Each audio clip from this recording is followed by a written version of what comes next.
I have been incredibly fortunate throughout my life and throughout my career to be surrounded by strong, inspiring women.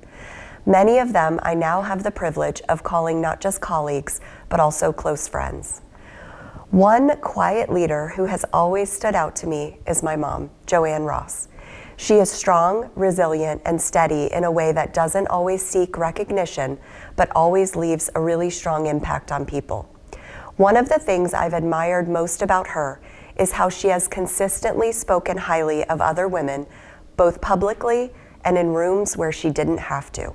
She's always been a cheerleader for other women that she admired without hesitation, and that has really stayed with me. In leadership, I really feel like it can feel like there's competition and that there's only room for a few.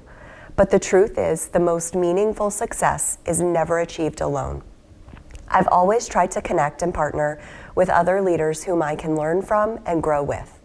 The leaders who make the greatest impact are the ones who choose not to rise alone, but they find their people, connect with others that have the same drive and values, and they champion other women or men that they admire. And I believe it's super powerful to use my voice to open doors and create room for other leaders, because that is how we all move forward. I've been lucky to find other leaders who, like me, will say my name in rooms that I'm not in and speak positively, and I always do the same for them. We celebrate each other's wins, and because of that, I really feel like we build something bigger than ourselves. The most powerful thing we can do as leaders is to make sure that we never rise alone. So I'm going to talk very briefly about two women leaders in my life, and I have to start with my grandmother, who grew up very privileged in the Philippines and then lost it all, including her husband in World War II, and ended up having to find a way to support her 4 young girls, and emigrated to the United States and became a successful businesswoman and leader in the South Florida community, and she just was my rock. And then I must talk about Commissioner Ann Hildebrand, who held the commission seat in District 3 for almost 28 years. And she is the one who took me under her wing and taught me what it was like to be in public service. And she just forged her own path. So many times she was the only woman on the boards that she served on. And I found myself in that position as well. And I will always hold her very dear. Early in my career, a woman leader changed everything for me. And not by pushing me forward, but by making space for my voice. She believed in me before I fully believed in myself. Watching her lead with quiet confidence, grace, and deep integrity taught me that real leadership is about lifting others as you rise. Today, I try to lead the same way, by listening, empowering, and making room for the next woman to be heard at the table where important decisions are being made. That's how strong communities are built. Thank you to my former principal, mentor, and friend, Lee Duff, for being this model for me. Her example continues to shape how I lead and how I lift others. A female leader who I admire and who inspires me is my maternal grandmother, Consuelo Arteaga. I was fortunate to have both of my maternal grandparents in my life until I was about 43 years old. So both of them had a big impact on me. My grandmother suffered unimaginable tragedy at a very young age. And out of that tragedy, she built an extraordinary life. My grandmother was born in Havana, Cuba, and when she was around 5 years old, she witnessed her mother commit a very violent suicide. Her father abandoned her and her younger sister. However, a poor neighbor took the girls in. When my grandmother was about 10, her father returned. He took her, and he sold her into slavery to a wealthy family in Havana. She was abused and starved. About 7 years later, the family took a business trip to New York City and took some of their servants with them, my grandmother being one of them. My grandmother successfully escaped. Can you imagine the courage She did not speak English, she had no money, and she knew no one. From that beginning, she became a successful business owner and entrepreneur. She owned a clothing factory in Drew Park in Hillsborough County, and she employed 60 seamstresses. She also owned multiple dry cleaning businesses, and she built 2 commercial buildings in Hillsborough County. She was also a fighter of injustices, and she marched with Martin Luther King. And she personally did a lot for people who needed help. Even with the tragedies she experienced, she never let that define her. She was the happiest and most loving person I have known. Even though she is gone, she inspires me every day. She taught me that circumstances do not define you. You choose whether adversity will conquer you or make your spirit stronger. And happiness doesn't just happen.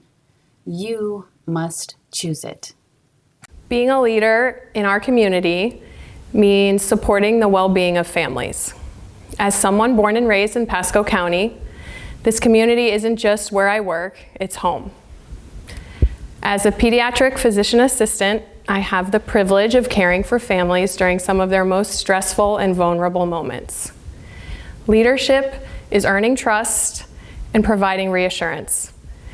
It's listening with intention and helping others to feel seen and supported. To me, leadership is about impact. It's leaving Pasco County families healthier, stronger, and more supported than before. And to me, leading the community means showing up with consistency and compassion. I've learned the real leadership often happens in the small moments. Listening, offering guidance, and reminding people they truly do matter. As women leaders, supporting and uplifting one another is how we create spaces where people feel seen, supported, and empowered. Thank you.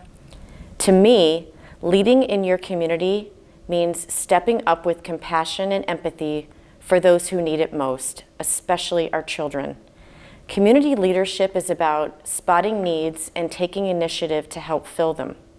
It is about listening to families and community voices. In healthcare, it means advocating for kids' health beyond the walls of the hospital, supporting families in crisis, promoting wellness in schools and neighborhoods, and ensuring that every child has access to exceptional healthcare close to home. Leading in your community doesn't require a big title. It simply starts with caring enough to make a difference where you are. Whether at a children's hospital or in your neighborhood, we can all lead by serving others, because when we do, we don't just help one child or one family. We light the way for brighter futures, stronger families, and healthier communities for years to come. Leadership in our community, particularly as a female, to me means that it is our responsibility to look for those opportunities for personal growth and development so that we can refine our voice. It's imperative that we refine our voice so that we have a seat at that table, and that is when we are able to make more room at the table for others and bring them forward, always looking for those opportunities for growth and for making meaningful connections throughout the community. Leadership in our community isn't about titles. It's about showing up. It's about being a part of something bigger. And as a woman, I know showing up doesn't mean choosing between family and ambition. It means doing both. It's choosing to build your business here, to raise your children here, and to invest your time here. To lead is to give back, to mentor, to volunteer, to sponsor. Not just financially, but personally investing your time and energy. Strong communities don't happen by accident. They're built, shaped, intentionally by women who care. And I'm proud to be a part of this community. It is truly one of the greatest honors to serve and lead in the very community that raised me. This is where I grew up, where my values were shaped, where teachers poured into me and mentors believed in me. This community helped form the foundation of who I am today. To now have the opportunity to give back, to help lead, support, and serve the students and families of Pasco is something I carry with deep gratitude and humility. What makes it even more meaningful is that I don't do this work alone. I have the privilege of leading side by side with extraordinary women who show up every single day with strength, wisdom, compassion, and unwavering commitment. Together, we model for our students what collaboration, resilience, and servant leadership truly look like. There's something powerful about women linking arms in leadership, not competing, but lifting each other up, sharing the weight of responsibility, celebrating the victories, and navigating the challenges together. Leading in the community that helped raise me is a full circle blessing. Leading alongside strong, dedicated women makes this journey even more inspiring. Surround yourself with women who celebrate you in every room, even the ones you're not in. Remind you of your strength when you are feeling weak. Encourage you when you are feeling discouraged. Pray for you when times get tough. And when you feel like the world is falling apart, they remind you to straighten your crown and tell you that you're the daughter of the King and everything will be okay. Surround yourself with women who are going to cheer you on and be with you every step of the way. So I think it's really important not only to be a leader, being a male or female, but I think being a woman and a leader is very impactful in our community so that we can show to other young children, young girls, that they can really do whatever they want to do. I had my mother and my great-grandmother who gave me a recipe that I then turned into a pretty good business in downtown. I think it's important that we give back to our community. You know, the people of our community are just like us, and if we help circulate our money in our community, then we can help our community thrive and be a success. When I think about what it means to lead in our community, I don't think about titles, I think about responsibility. Leadership isn't about being the loudest voice in the room, it's about being the one who shows up consistently. It's about building businesses with integrity, investing in the next generation, and choosing impact over applause. As women, we lead with strength and empathy. We create opportunities. We collaborate instead of compete. And we open doors, then hold them open for the next women behind us. I 100% have felt this in my community. To me, real leadership isn't about what we gain, it's about what we give. Civic leadership is important because it leads to informed decision making. It does promote collaboration between various stakeholders, enhancing resource sharing and innovation. Probably most importantly, it amplifies voices that could go unheard otherwise, ensuring that diverse perspectives do play a role in shaping the future of the city. The most important thing that civic leaders do is help create a more just and equitable society, ultimately improving the quality of life for all. Being a leader in my community is one of the most important goals in my life. Growing up in Pasco County and living at the Rap House for 4 years through my high school career, finding out as an adult that somebody in the community donated that house changed my trajectory completely. Giving back to my community is my way to pay it forward because somebody gave that opportunity to me.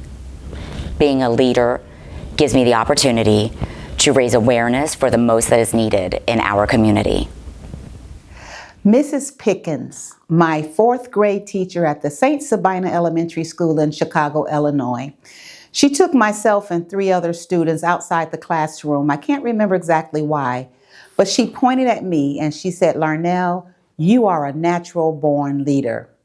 And that planted a seed in me, and throughout my life, it seems that I find myself in leadership positions, personally, professionally, extra-professionally. So thank you, Mrs. Pickens, for planting that seed, and it winded up being a self-fulfilling prophecy. Today I'm talking about women uplifting women, and when I think about this topic, the person that comes to mind is my mother.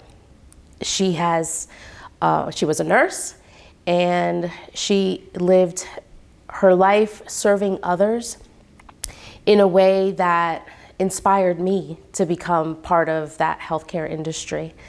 It was something that I knew I wasn't going to be a nurse, but how could I impact the community in which I was serving? And so, as being a financial individual, my responsibility is ensuring that our nurses have the resources that they need to meet the needs for our patients that are living in our community day in and day out. What it means to be a leader in our community is something that has been shaped and founded from all females I've had the pleasure of working with from young age through the school system, through careers. But one person in particular I want to highlight is our VP of Business Affairs, as she is somebody that was not only my intern 10 years ago, but she is now the vice president for our company in an industry where you need to have a lot of grit for the hockey world. And what I have learned is to lead with heart and passion, but also be fully aware of your environment. Leadership isn't easy, and it's not about titles or recognition. For me, leadership has always been about people, about serving others, about showing up, and about giving everything you have to make a difference. Being a leader doesn't shield you from the hard. I've faced personal attacks, I've had threats made against me, I've heard hurtful things about my family, and I've been taunted for not being a mother, something I long for, something I pray for. Those moments are tender and they're personal. Before I ever stepped into this role, I was a leader in my classroom. And every day, my students and I would say 3 simple words together: work hard, be kind, and be brave. Work hard even when it's difficult, be kind even when it's not returned, and be brave, especially when it would be easier to stay silent. Those words weren't just a mantra, they were a promise, a way of living, and today I carry that promise with me in every moment I serve on the school board. Because leading in my community means I work hard, putting my heart and soul into every decision, every conversation, every vote, because the work we do affects real lives. Every choice has an impact, and I take that responsibility seriously. I choose kindness, even when criticism is sharp or words are hurtful, because how we treat people matters. Because leadership isn't just about policy or votes, it's about people. Every interaction is an opportunity to show respect, empathy, and care. And I choose bravery. Brave enough to make the hard decisions, the ones that aren't always easy, the ones that weigh on your heart, the ones that you lose sleep over, and the ones that matter most for our students, our teachers, and our families. I was fortunate enough to work with Michelle Baker when she was working in emergency operations for the county, 20 years ago or so. And we went through a season together. Hurricane Charlie, Hurricane Francis, I don't even know the other ones. But learning from someone like Michelle, when I was new to the county, new to the position as a public communications manager for Pasco County, was just so wonderful. I mean, she taught me so much about how to work in an emergency situation, how to work in local government, and just kind of survive during a crisis. So I can remember being very young in my career, and I had been placed in a management position, and I was really struggling. I had lots of challenges with trying to gain respect and keep the vision for the team moving forward. So I decided to go to my mentor at the time, who'd been with the organization for many, many years, and she took me on a walk. And as we walked, she was talking about the things that she's learned over her lifetime. And I remember her saying to me, you know, leadership begins in the quiet moments. It's the moments when you're by yourself and you're with your thoughts and you're thinking about your next step, the next presentation, the next board meeting, something that's challenging. And she said, in those moments, as a leader, you decide whether you're going to step in and lean into that next moment, or you're going to find your exit. And that always stuck with me. And then she also went on to say that as you grow throughout your career, you will find that you will eventually know who you are and what you bring to the table. And that's perspective. And once you know that, you can also sit with others and find their perspective and appreciate that and fill your space with those who complement you and will help you to reach your organizational goals. So really, I have kept that in my heart, and I've thought about her often, and I remember that walk every time I'm sitting in those quiet moments thinking about my next step. Hi, my name is Kayla McDonald. I'm a real estate agent with RE/MAX Alliance Group. If there is one woman that I can say changed the trajectory of my life and truly inspired me, that would be Maria Callahan, the owner of BCMF. I met Maria back in 2012. I stepped into her gym. I had no confidence. I was overweight, and I had no idea that that gym was going to change my life. Maria pushed me not only physically, but mentally, and she challenged me to get on social media and speak in front of large group fitness classes. I had no idea that was going to help give me the tools that I need to be a great real estate agent and leader in our community today. Fast forward 15 years later, Maria and I are best friends. We share business and social media strategies, and now we push each other inside and out of the gym. I never would have had the confidence that I have now if it wasn't for Maria pushing me. She not only builds strong women in the gym, she builds leaders in our community. A female leader who made a profound impact on me is Florida's most quoted political analyst and Pasco's very own Dr. Susan McManus.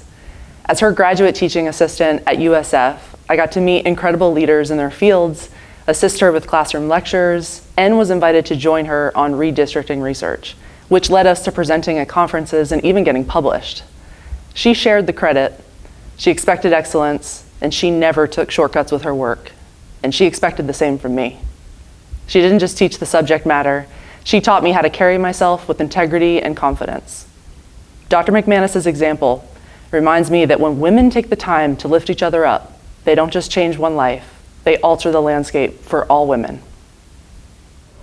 There was a woman in my life who saw something in me before I saw it in myself. She challenged me to speak up when I was unsure.